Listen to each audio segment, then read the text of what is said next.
Thanks you guys so much for joining us today. I'm really glad that we got to spend another Thursday together. Today, we have a really exciting guest, and we're going to be talking about, and this is talking to professionals, we're going to be talking about what happens when you get so distracted and you get overwhelmed and you're unable to focus and concentrate and all these things. How do you declutter your brain so that you can be more productive in life and at work? And I'm really excited today. We've got a specialist here, Kitty Andrews. So I want you guys to answer your questions. I want you to ask questions. I want you to jump in. I want you to get involved. I want you to share ideas with each other. And we're going to jump in and share ideas with you as well. So I want to say hi first to Muppet. Hey, Muppet. So glad you guys joined me. I appreciate that you're working on your fish tank while you're joining us here today.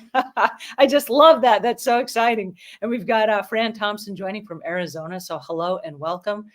We've got Julie joining from New York. So you guys, I'm very excited that you're here today. Thank you so much. And with that, please help me welcome Kitty Andrews.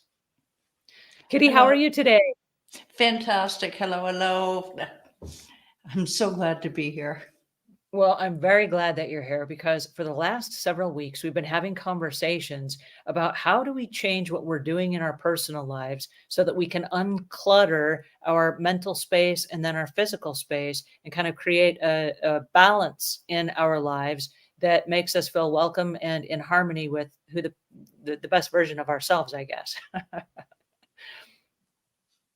Absolutely. And it's something that's getting more troublesome than less with technology and all the changes in the last couple of years. So it's an idea that is even more important now to deal with, I think. Well, I'm so glad we've got lots of folks here. We've got Sabine from Northern Germany. Hello and welcome. We've got Patty G. Hello, Patty G. We've got lots of friends here that are joining us that keep coming back week after week. So this is really awesome. Melanie says hi. So hi, you guys from South Texas. This is just exciting. I just love this time we have together. Wow. So Kitty, I'm curious. You've been doing some really fine work across the country with lots of people. And I'm curious how you became to be known as the thought organizer. Thank you for asking that because that's one of my favorite stories. It was early on in my coaching career, and a client and I were ending our tenure together because she had accomplished what she wanted to accomplish, and that being getting her office together so that she could focus on her coaching business. And she said, "Well, Kitty, I'd like to thank you for getting me organized." And I nearly jumped through the screen at her and said, "Janet, I'm not an organizer, because if I think organizer, I think Martha Stewart, Pretty Little Boxes and things like that." And she said, No, calm down. Not the first time somebody's told me to do that. She said, "No, what you do is you help people to organize their thoughts so that they can organize everything else. In other words, putting their thoughts into little boxes so that it's not as overwhelming, because overwhelm is what's going to kill off any of your momentum." Well, thought organizing is becoming really prevalent to us today in the sense that everybody's on social media and they've got they're glued to their phones and their tablets and all these different devices. And then when they have to-do lists, it's just overwhelming emails and overwhelming to-do lists. And then there are lots of apps. And how do you take your thoughts and put them into little boxes? It depends on the individual. Now, people come to me at first with, before I answer that, I think it's important to note that people come to me with organizing with, they think that their problem is, or their challenge is, physical clutter. And as we start to do the physical decluttering, all of the other layers of the other four pillars of your life start to emerge, and you start to they start to realize that, wow, I have a lot going on in my brain, a lot more than I actually thought. And I believe that physical clutter is a manifestation of everything that's going on in here. So which comes first, the chicken or the egg? Really tough to tell. But everyone I've ever asked, if I say, which is worse to you, the physical clutter or the mental clutter? Every single one, 10 out of 10 we'll say the mental clutter. Physical clutter, we know how to pick it up. We just don't do it, or we don't know where to start. But the mental, it's all just jumbled up in your brain, and it's difficult to sort out. Did that help to answer your question, or did I go? It No, it did. That was awesome. And I'm curious because this is a lifelong mission for you. And Yes. so how did you come to this space of deciding that mental clutter was an interesting enough thing that you were going to dedicate your life to it and then help other people overcome that as well? And that's been a journey as well, because it was suggested to me. I've been a, a, an organizing maniac forever. There's a little bit of autism spectrum in there, so that's partly where it comes from. But I mean, my first job after school, after high school, was as a file clerk. And I got promoted to the accounting department. And 2 months later, a woman from where I was filing, she said, "Would you consider coming back and working for us part-time, because we can't find anything anymore. You were the best we ever had."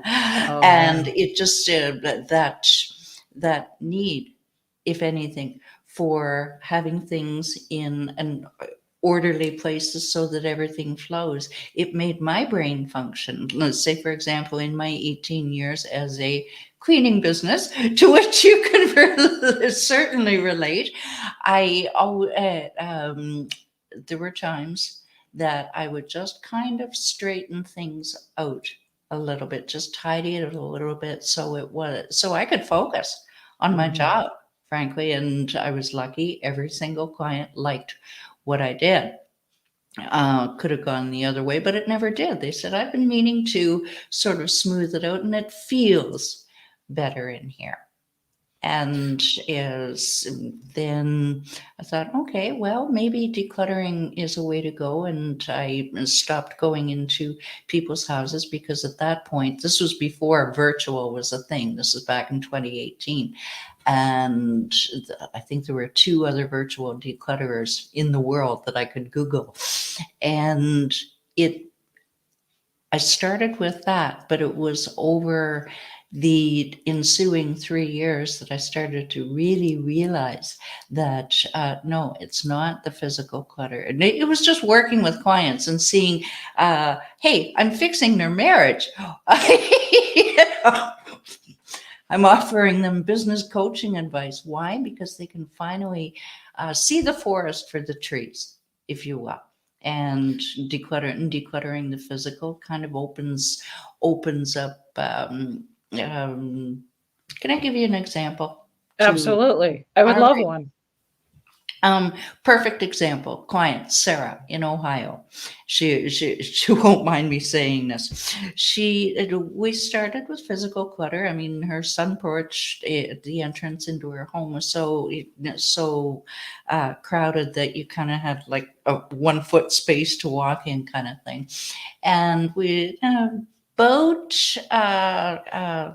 about 2 months into the decluttering process, we of not only the sunroom, but we went further. She said, I am finally going to start that fitness program that I've been promising myself for years that I'm going to do. And she formulated her plan. She said, I'm feeling a lot better. I don't know why. Mhm. And I was reasonably new in the business, so I wasn't sure why either. And so she started her fitness program, which I'm proud to say she still goes to this day. One time she drove her tractor to the gym because her truck broke Wow. down. Yeah, that's how committed she is, right?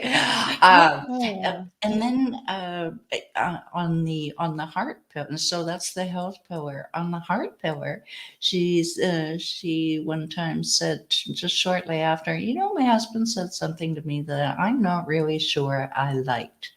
And she told me what it was, and it wasn't so bad. But I said, no, is this new? Kind of unusual. And she stopped and she thought about it. And she said, you know what? He's been saying that kind of thing to me for about the 25 years of our marriage. I just never noticed. Mm. Isn't that I found that really, really interesting, and she's is certainly not the only one. Just to have her the layers of the onion being peeled back and the eyes opening and the clarity that comes with decluttering. Well, and I think that's a really key issue because a lot of people go into decluttering saying, "Oh, my house is busy. I'm going to go ahead and I'm going to make more space." And that's the intention of decluttering without realizing that when you create a space, all of a sudden it opens up your inspiration and your education and the things that you start learning and the things that you're open to and possibly your creativity. And it starts, like you said, triggering other areas of your life where in this particular woman, it triggered her desire to exercise.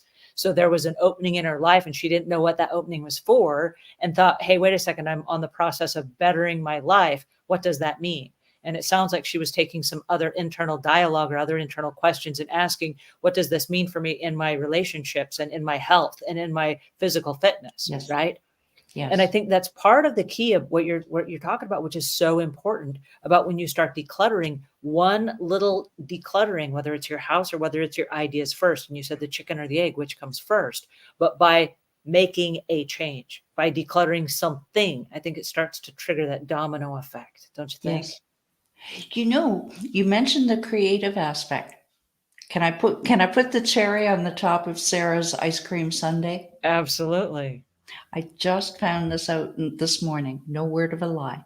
She never met Sarah never met a craft that she didn't like or a hobby. Okay. She can do anything. She really can. Even DIY house stuff. Building things. She Uh-huh. can do everything. That's the problem. Most of my clients are ADHD, by the way. We've got interests everywhere, and of course, I am. So, like attracts like. Anyway, um, she had all these crafts on the go, but over the last year, she decided, yes, I think I would like to really work on stained glass art. Well, I'm proud to announce that she just on Monday took a deposit, her first deposit on her first commissioned artwork, which is going to net her $1,200. Oh my goodness. And I said to her when she first told me that she was negotiating this, I said, "Is there any way that that you think you could have been doing this when we started 3 years ago?" And she said, "Not a chance." So there's gold in that there decluttering. You can find yourself making money. You never know. So she cleared up enough of her life that she felt like, okay, my life is in control enough now that I can start a side business and I can take my hobbies and the things that I love and then make money from them. Is that Yes, what I'm hearing? yes.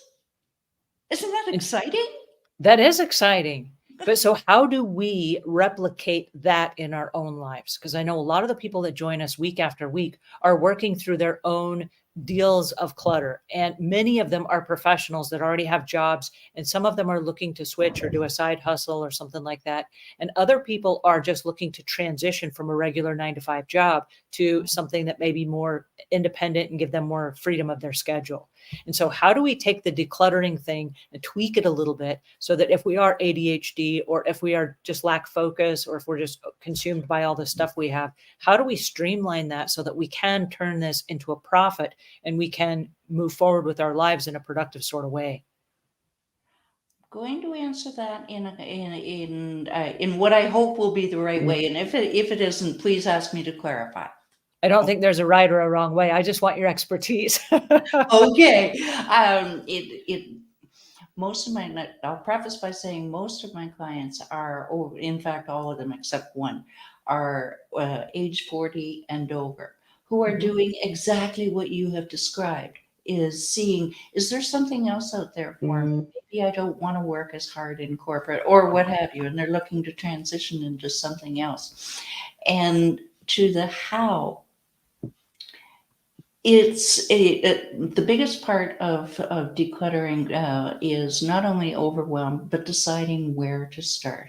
because maybe you have a house that you've lived in for 30 years, and of course you accumulate things, and you just don't know where to start. And my suggestion is start in the smallest room that you have. Don't start in the basement with 30 years worth of Christmas decorations. Don't do that to yourself. You're just going to shoot yourself in the foot. You'll be enthusiastic for the first few days, and then you just survey the mess and say, I can't do it. However, if you use my one system, then this is what everything I do is based on. And the reason it's the one system is because it was the only one that made sense to me, because it calms. We were talking about calming the busy brain, focuses the busy brain on, all right, I'm going to do, and I'll tell you about my system now. One room at a time, one area of that room at a time, one thing at a time. Now, the one room, why do I say that? Is because if you start, say, for example, in your home office, and then you go to the spare room, and then you bounce back. Well, from a purely practical point of view, I'm sure you'd agree that, well, by the time you get back to the first room, you forget where you were, and it takes you that time to get the train moving again. So if you stick with one room, then also you see some progress, and you get that momentum, and you get that confidence. That is is so huge. Your mindset, right? So if I understand correctly, start with one room and then one area of the room and on one topic. So imagine I'm in my living room and I've got a coffee table with all kinds of stuff on it. So I start with the coffee table, which is the one area of that one room. And then I start with one topic, which is like magazines, for example. Perfect. You should be sitting in my chair. That was perfect. Yeah. Okay. So what do I do then with the magazines? Well, if they're old, let's say that they go back to 2002. So they're 21 years old. Let's say that, or 21 years old. Let's just say that. Okay. The temptation is to say, okay, I'll put them in a pile and I'm going to look at them later. And there might be a recipe in there that I really, really need. Well, number one, if you haven't looked at it in 21 years, you don't need it that much. Your brain starts to find other ways. You know that you can Google recipes on anything. And also ask yourself, how much mental energy is it going to take me to go through these things? Would it be easier on my poor beleaguered brain to just let go? Let go, because these are ghosts. Anything that is old and or clutter, these are ghosts from your past, I believe. Thinking Humanist says, I have stacks of old magazines. So Thinking Humanist, this one's for you. And Prudence says, hello all for the first time chat visitor, fairly new fan, Angela. Thank you so much. I'm so glad that you're here. We've got Hayadana Bain says, great topic. And she says she's also here from Richmond, Virginia. So you guys, thank you so much for joining us. Those of you that are just joining us, this is Kitty Andrews, and she specializes in helping people declutter their brain. And I love this topic because, like Thinking Humanist said, with stacks of magazines, I can't tell you how many people have stacks of magazines. And like Kitty just mentioned, when is the last time you open that magazine to find the recipe when you know that right now we're going to ChatGPT saying, hey, here's what's in my fridge, make me a recipe. Right. And I have a perfect little example of this. If we have time for me to share, take 90 seconds. Absolutely. My very first client, very first out of the gate, we were going to do her desk, which was a huge L-shaped desk covered with papers. And when I said, all right, well, let's start with the first piece of paper, she said, you're out of your tree. I'm not going through all of this paper. And I didn't know what else to do. Anyway, she relented, and we started going through it, and she started seeing bank statements. I don't need bank statements. She says, utility bills, I can get them online, all of this. So that was great. She kept going through all of this. But here was the thing. We're talking about magazines, trade magazines. She had 6 or 8 that were just sitting randomly on the desk that she meant to read, but they were out of date. I guess they go out of date within a couple of months. So she threw them out. She didn't want to throw them out, but she knew that they were useless. Here's the thing. She was in the store a little while later, I think it was a couple of weeks later, and she said, Kitty, my arm just started automatically reaching for that magazine. And she said, wait a minute now, I just threw away about $50 worth of these. You know what? I don't need it. I'll buy it next month. Retraining the brain. So if you do that one thing at a time, like say you mentioned categories, then and do it slowly and consistently, then it's much more effective, I believe, than brushing through it or having someone come in and do it for you, which is wonderful, except you haven't taught yourself anything. You haven't taught yourself to stay in the habits that you need to stay decluttered for life. Now, you mentioned the magazines and that she decided not to buy the magazines by habit because it cost her so much money. But I'll tell you this, I got in a really weird situation, and it had nothing to do with the price, but it had everything to do with my personal value that I had put on. And I have these little notepads.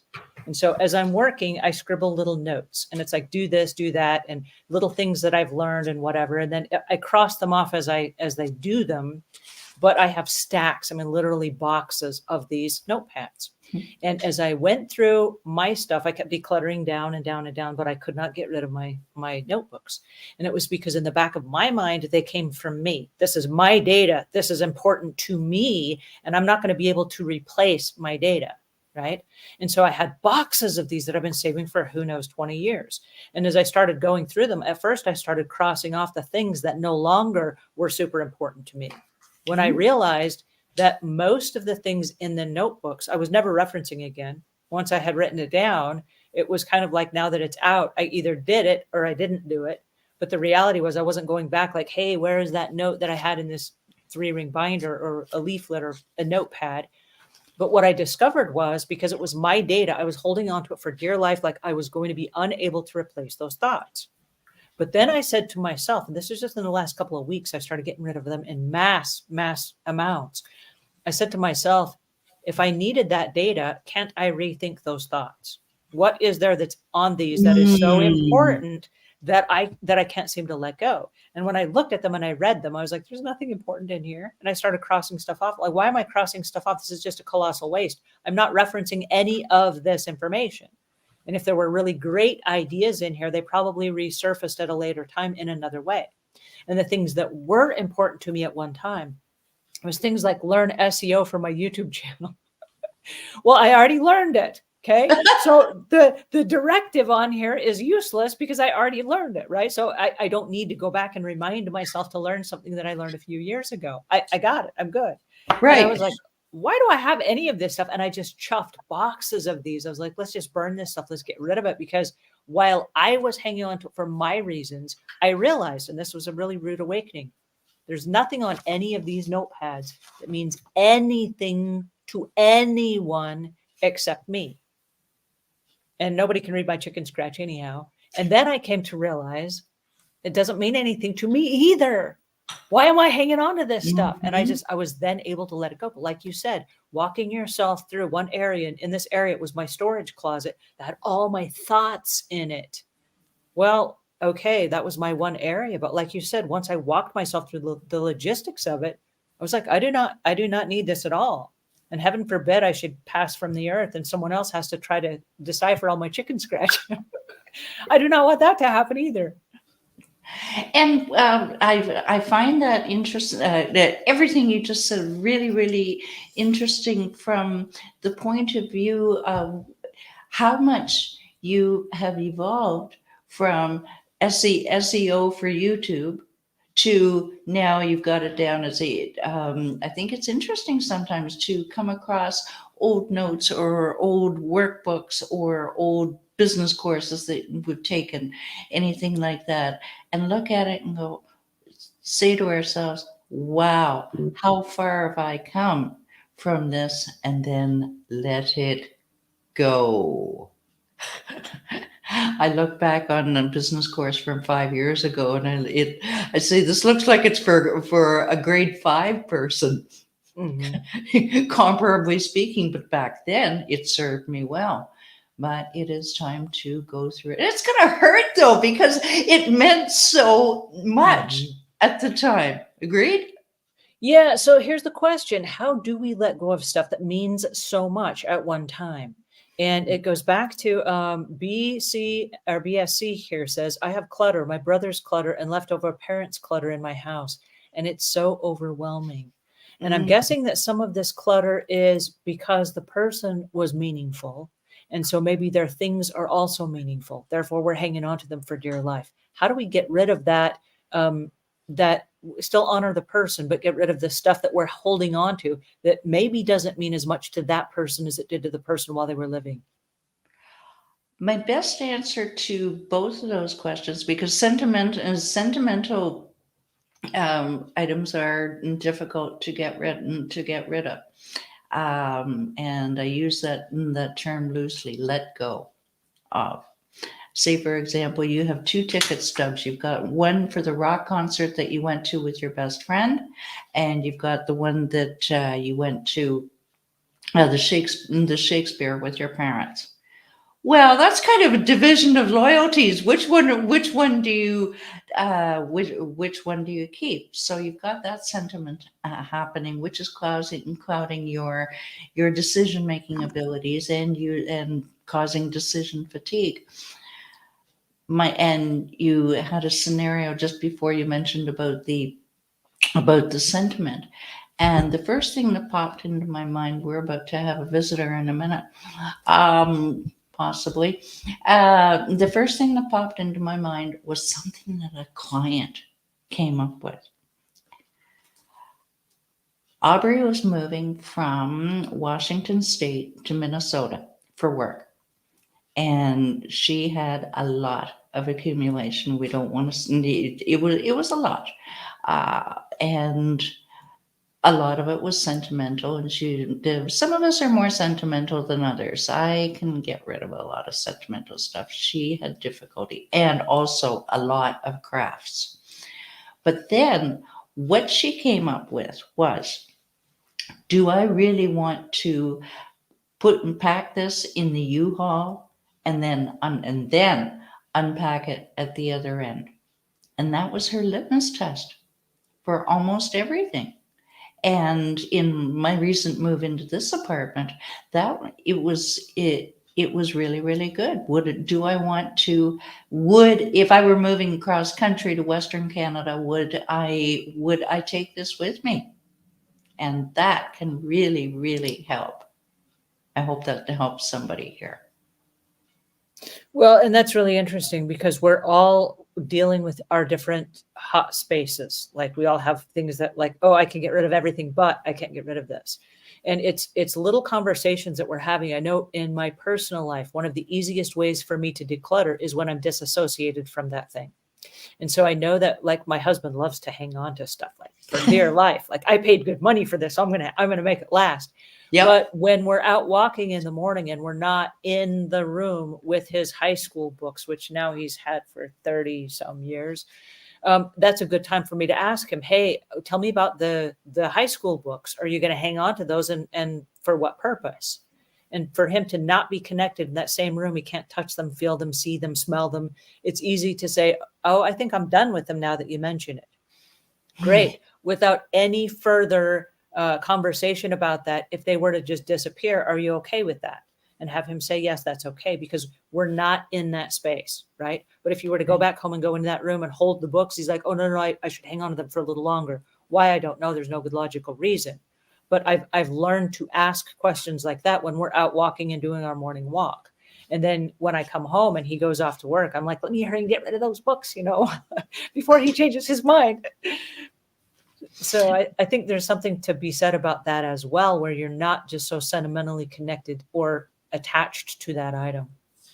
That is a wonderful point. Your brain just gets overwhelmed looking at it, and of course the sentiments do arise, and that's a wonderful technique that you have to get away from the situation, dissociate, and then your brain can think more clearly. It's not overwhelmed. So you've made a business out of helping professionals who may have ADHD, and I know a lot of your customers and clients are. But how do we use this in business, where maybe we're just showing up every day at work, going through the motions, but we've got like a lot of digital clutter, or there's a lot of stuff on our desktop, like the computer workstation, and we're just so overwhelmed that we just can't get any work done because we're just paralyzed by I don't even know where to start. First thing is, I mean, you have a job to do, whether you're self-employed or you're working in corporate. Remembering that you have a job to do, and the clutter didn't accumulate overnight, and it's not going to go away overnight. You may need to go in, stay late on evenings or work on weekends, but we'll get to that. If you I like your idea about the digital. Can we stick with that for a little bit? Absolutely. Emails. God help us. Wow, that's a whole topic of a different sort, isn't it? Let's talk about emails. Most people have at least 2 email accounts, if not 3, 4, 5.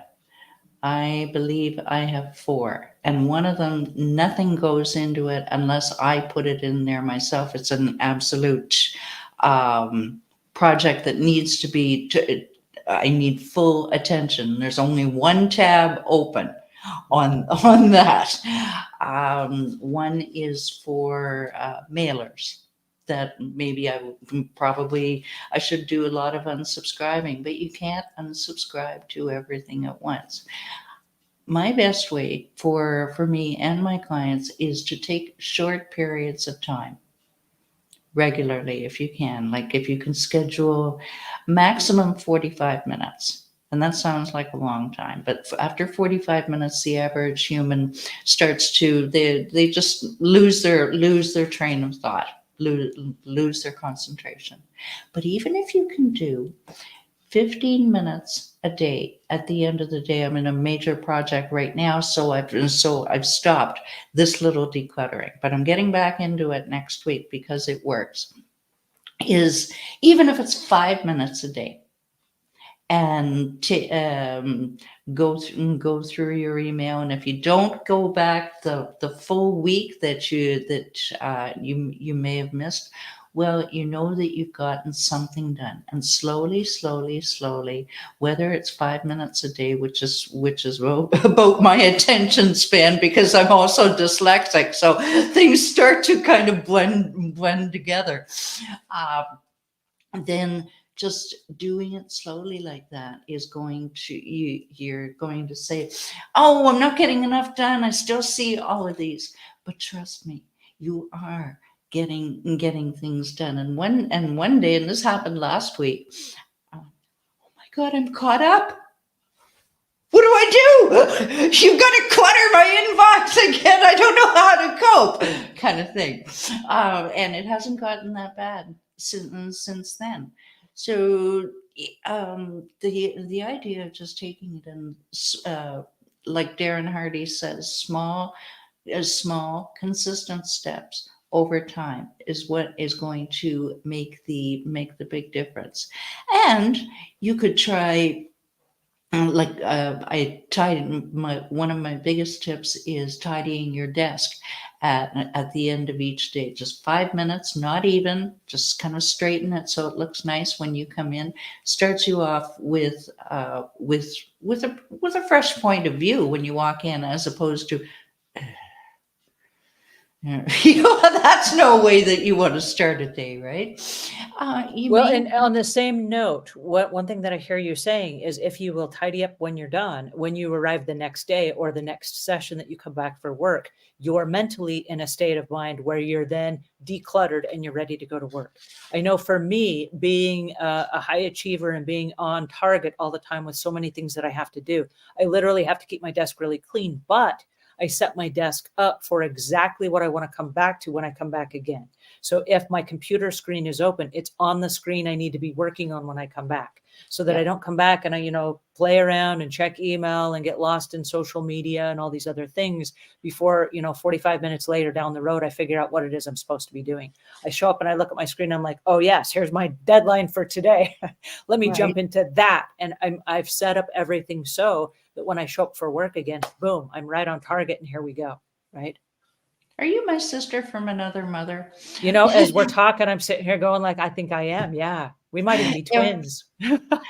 Every morning, like I schedule my newsletter, but then I feel compelled to check it. So on one tab, I've got the test email already sent, so I'm proofreading it, and the on the other one is the which is a different email account, is it's open, ready for me to do a quick edit if necessary, and it's there, it's ready. And as you say, there's no temptation. You have your boss, meaning you, have already laid out your first task, and that reduces decision fatigue. Now, what am I going to do first? It's already laid out for me. Thank you very much. And you just get to it, and then what's next?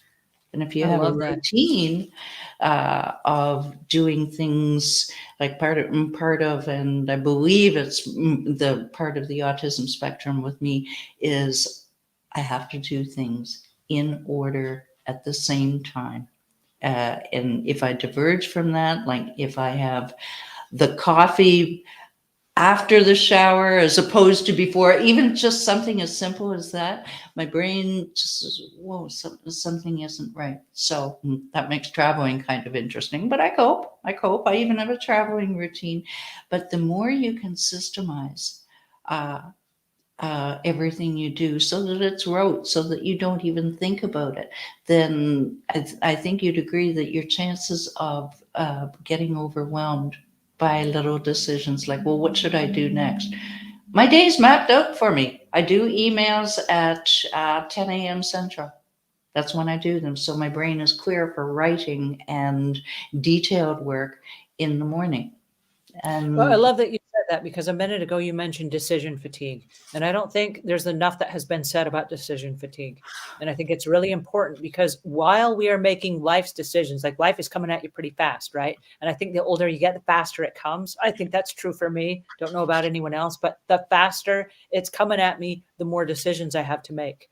And so one of the things that I find to be true is exactly what you're saying. If I have all of my systems mapped out, I can always choose to take a detour. But if the system is mapped out and I just follow the system, I can get halfway through my day without thinking about it.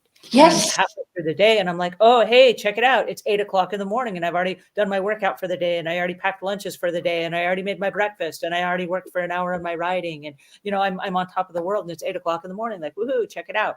And I feel like by the time that I'm showing up for the day, it's not like, oh, let me see, I think I'm arriving for the day. It's like, hey, I'm already halfway through my day, and I've already got all this stuff done because there was a routine. And along with that routine is a tidying up routine and a cleaning routine and an eating routine and an exercise routine, and it follows all the steps. And I have built those things into my schedule and then reduced the things that didn't need to be there. For example, and people laugh at me because I think I've worn the same color shirt for the last 30 years. but my clothes are already mapped out. I wear the same thing every day. I don't have to decide every day, like, hey, what am I going to wear today? I don't have to reinvent my fashion every day. It's the same look every day for like 30 years. I know it's boring, but it removes all the decision fatigue. And so Mm-hmm. I don't have to decide. Now I can go in my closet at any time and I can choose something different.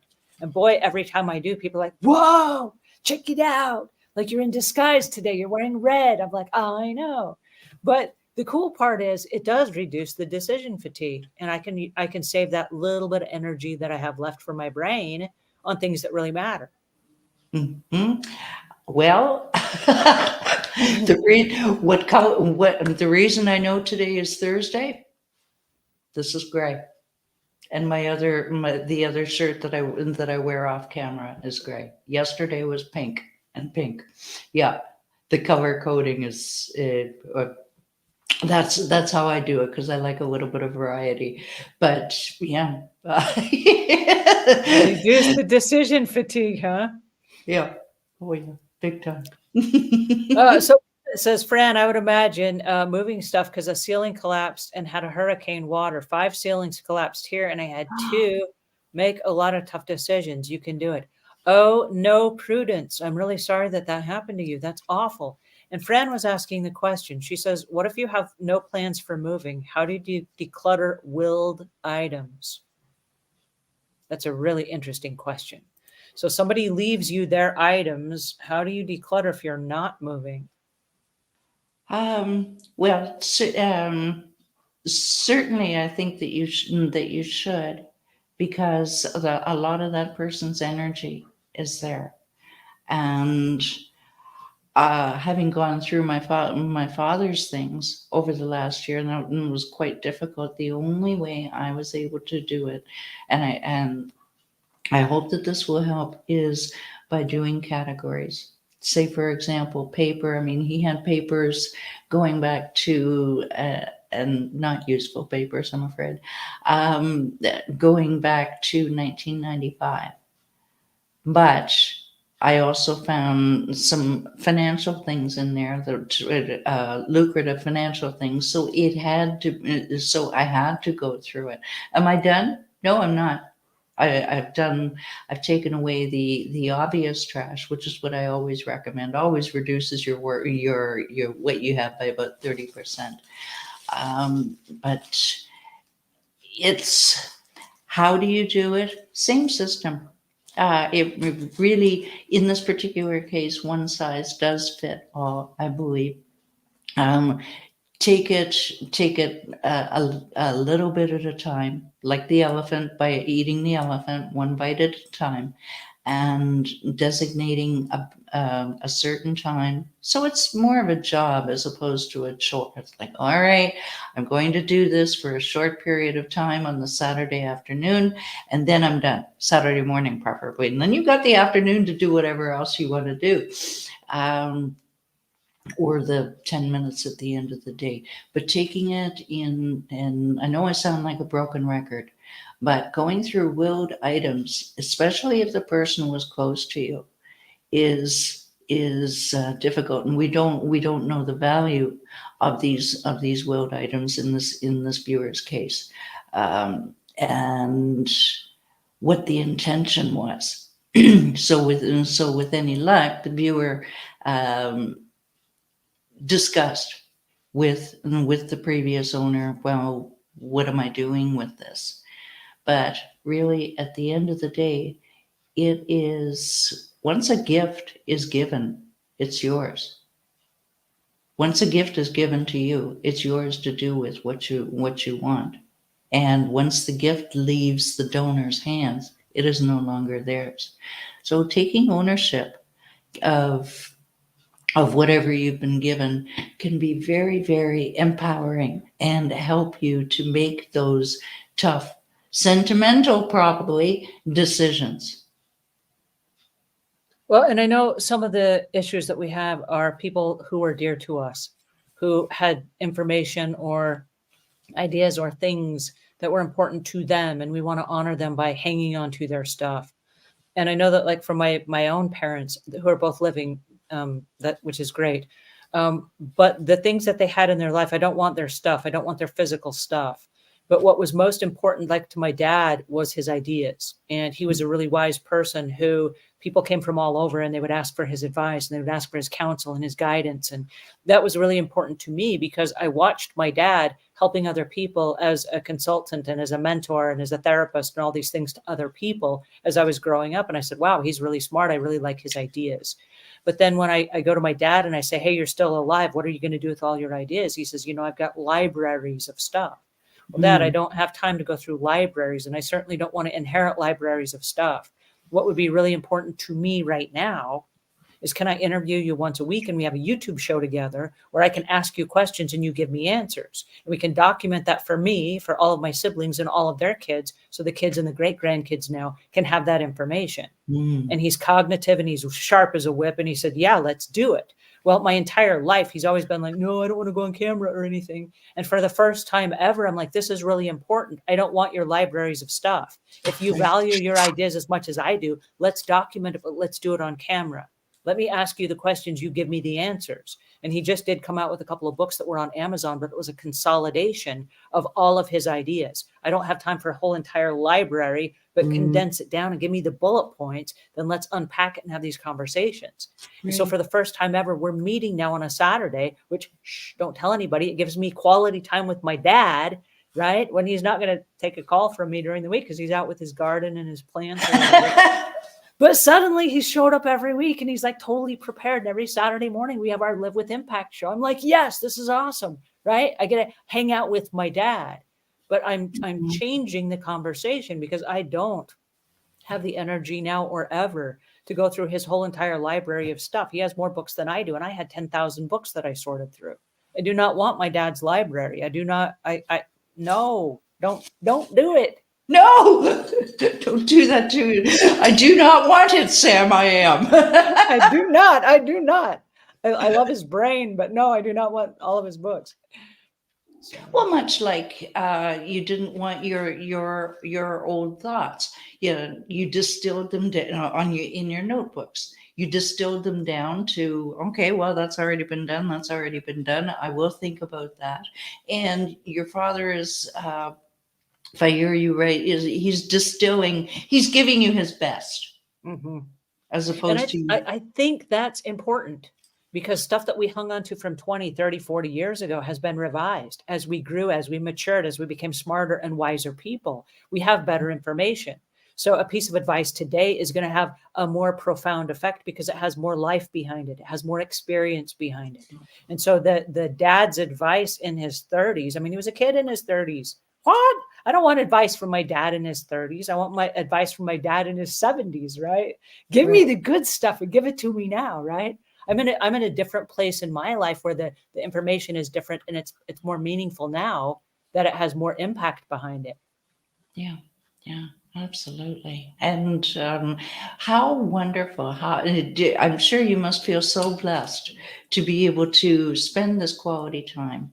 And just and he feels blessed too, for exactly the same reason. And he feels respected, and like somebody cares about what he's done. Because how many times do we feel in our lives that is anybody even noticing? Like Brendan Burchard says, "Did I live? Did I love? Did I matter?" At the end of our lives, can we look back and say, yes, I made an impact, a worldwide impact, like yourself with your show? Maybe not. But if you had an impact, a positive impact on those close to you, wow. Does it get any better than that? Well, thank you for your kind words. But I think one of the things that we're doing right here on this show, and thank you for being part of this today, is helping us have a different conversation with ourselves. Because one of the things that I noticed for me, and I think it's true for a lot of the folks that keep joining us week after week, is our relationships, not only with stuff are changing, but our relationships with ourselves.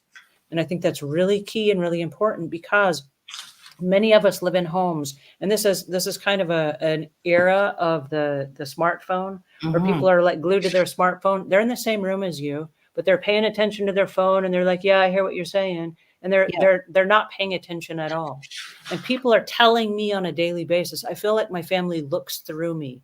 They don't see me. They don't hear me. They're not participating in my life. We're all in the same room and we're all eating the same stuff, but we're not eating together. And they're That's right. saying things like that. And as I hear that, I'm like, wait a second, what are we doing that we could be doing differently?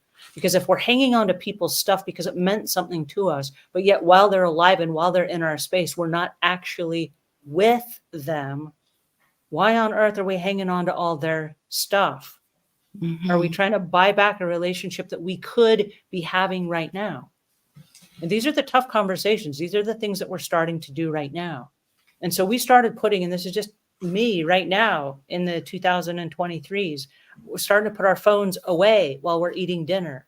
And instead of looking at other things and being, distracted while we're eating, to be having a conversation with each other and to be making eye contact and to be actually tasting the food that we're eating and consciously and mindfully being present in the moment. Yes. I noticed that, and this is stupid. My husband will kill me if he finds out I tell you this, but it's little things like as a married person of 21 years, every morning I walk my husband out to the car and I give him a little kiss and a hug and hey, have a great day, and off he goes. And I said to myself the other day, that's really awful. My kiss with my husband is like a little bird peck, like here's a bird peck, goodbye. And then I was like, that's meaningful, but that's not really meaningful. So I said, I'm going to start demanding more of myself. So then I started giving him 10 bird pecks. Okay, 10 little kisses as he leaves. And then he started laughing. He's like, what are you doing? Like, why are we still kissing? I said, that's a great question. Why are we still kissing? I said, but look, you've got a big smile on your face. So now he's like, are you counting? And I said, yes, I'm counting. And I'm going to make this count. And then all of a sudden it became like this game between us. And the hugs started lasting longer. It's like, wait a second. I don't want to hang on to your stuff, but I want to hang on to you. You matter. I want to hang on to you. I don't want Mhm. your stuff. I want you. But if that's the message that we're sending, how are we sending that message and how are we delivering it? And I have to ask the question because every day, every single day, people come to me and they go, I have all this stuff that I can't let go of. My question back to you is, can you let go of the stuff, but hang on to the person or the people in your life right now? Do they really matter to you? And are you making them matter? And are you making those moments together matter? Because if you're not, it doesn't matter what stuff you hang on to, it will never fill that void. True, and many times we learn that too late. That's the sad part. And we don't remember to nurture those relationships while the person is still alive. And you never know what is going. Every day that you make it through the day is a good day, because life happens, as we discovered to our horror 3 years ago, and you just never know. So it is important to appreciate people. However, if we don't, my father and I, for example, had a troubled relationship towards the end, and as an only daughter, I was left with all of his stuff, much like our viewer who was willed things. And what do you do with it? And I couldn't deal with it for the longest time because there was still a little bit of anger, resentment, a whole bunch of negative feelings that weren't good. But then I changed a little bit and I started to approach it like, oh, I remember that. I don't want it in my house. I'm thinking of a specific object right at the Mhm. moment that I'm going to be giving to somebody. And this somebody helped me go through a fair bit of my dad's stuff. And I could remember things or moments about my father. All right, this person was very supportive, and I don't want to leave our conversation without saying, please don't try to declutter yourself. Try to have a friend or family member or outside support because it's crucial. I wouldn't have gotten as far as I did I'm a decluttering coach, and I needed a decluttering coach. Now, this person's method was to upend the box on the floor, so you had no choice. I don't always recommend that. But my point is, if you can have someone there as sort of a support, a sounding board, and then it's much easier to let it go. I know that was kind of apropos of nothing, but I just felt it needed to be said. I hope you don't mind, Angela. No, I appreciate you saying it because I think many, and I think it's common, more common than people would like to admit, that there are family struggles. As much as I love to think that I get along with everybody, I actually have a couple of enemies who happen to be relatives as well. And they're not enemies on my part, but I found myself holding and harboring hard feelings towards them because of the way they treat me. And I remember going to a therapist and I told my mother about it. She's like, "You went to a therapist?" And I said, "Yeah, absolutely. There's nothing wrong." I said, "You take your car to a mechanic to get your car fixed if it needs something that you can't fix yourself." And I said, "A therapist does the same thing." So yeah, I went to a therapist and you know what the therapist told me? Oh, it made me so mad. They said, "You need to write an apology letter to this person that you don't get along with." And I was like, over my dead body, am I going to do that? They're the one that mistreated me. I didn't mistreat them. And they said, "But they feel that you overstepped a boundary.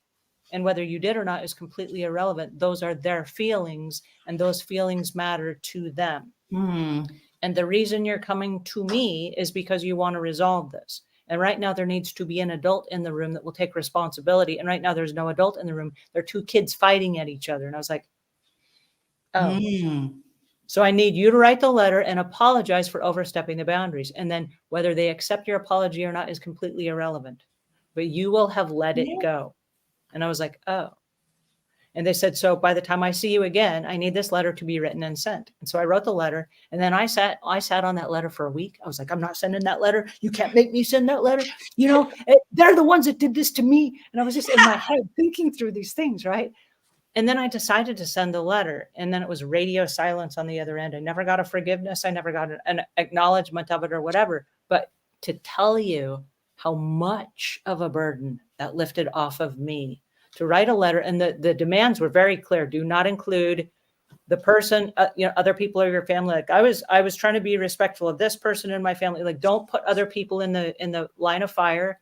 Don't bring up the past. Just only apologize. Okay. Only apologize for the current moment. Don't dig up any of the past. Don't dig up any hard feelings. Don't poke a beehive. Don't any of those things. Just apology and then move on. That's it. And by doing that, oh my goodness, it was like I just ripped off this huge mask. And I was like, oh my goodness, whether they accept it or not is irrelevant. But I have moved on. And now I'm free to move on with the rest of my life. And all those hard feelings went away. And I didn't realize that I was the one, because I was so like, I was the one that was feeling the anger and the hurt and the betrayal, when in fact, it's still there. But the reality is I don't have to live with it now for the rest of my life. I'm free to let that go.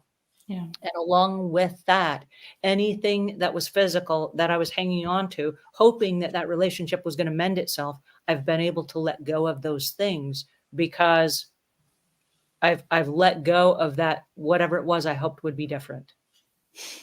Talk about mental decluttering. Decluttering your relationships and the relief that you felt, or that you seem to be feeling, having done that. Well, am I who reading knows? that right? I might actually be growing up a little bit. What do you think? We're never too old to grow up.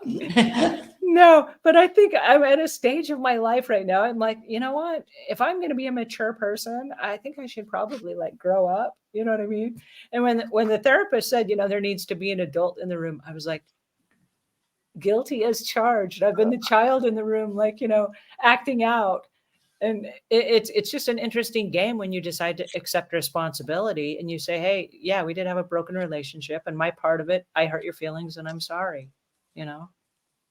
And if you go into we haven't touched on very much woo, and there's a fair bit of woo with what in what I do in releasing negative energies or clutter, holding energy or energy of things past.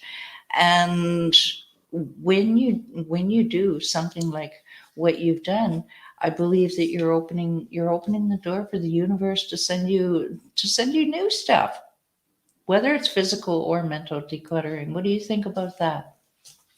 Well, everything that you've said today leads back to that. And I love your willingness to share with us the decluttering your mind concept, because along with decluttering our homes, that does open up and it does free up the space that, like you said, even at an unconscious level, is consuming so many different elements of our lives with the physical stuff. And so I really appreciate you sharing that with us today. And we're running out of time. Please tell our listeners where they can go to find you and how they can hire you for a virtual help. I know this is what you do online. Just go to declutterthebrain.com. You can download my 7 easy steps to conquer your physical and mental clutter. And it's intended as a grounding tool for your declutter journey and beyond. It's evergreen. You can use it for any situation. And also it's if there's a little book a quick and free call with me, and we'll see if in one of my programs that if we're fit to get you decluttered for life. So, and I think you alluded to the fact that there was the woo concept and how that works in. So people are going to have to call and set up a call with you so they can learn all about that. It sounds fascinating, and I can't wait to hear more. We're going to have you back because this was so much fun today. I do want to thank everybody, and thank you for your kind comments. Sabine says, it's so important what you're saying. I love how this conversation turned out. I'll take so much home I'll take so much home from you. Thank you. Thank you so much. So thank you from our listeners and from all of us here at the Savvy Cleaner team. Thank you so much for joining us today. And thank you, Kitty Andrews, for joining us and being here on our show. I really appreciate it. Thank you, Angel. All right. You guys have a great day, and we'll see you again, same time, same place next week.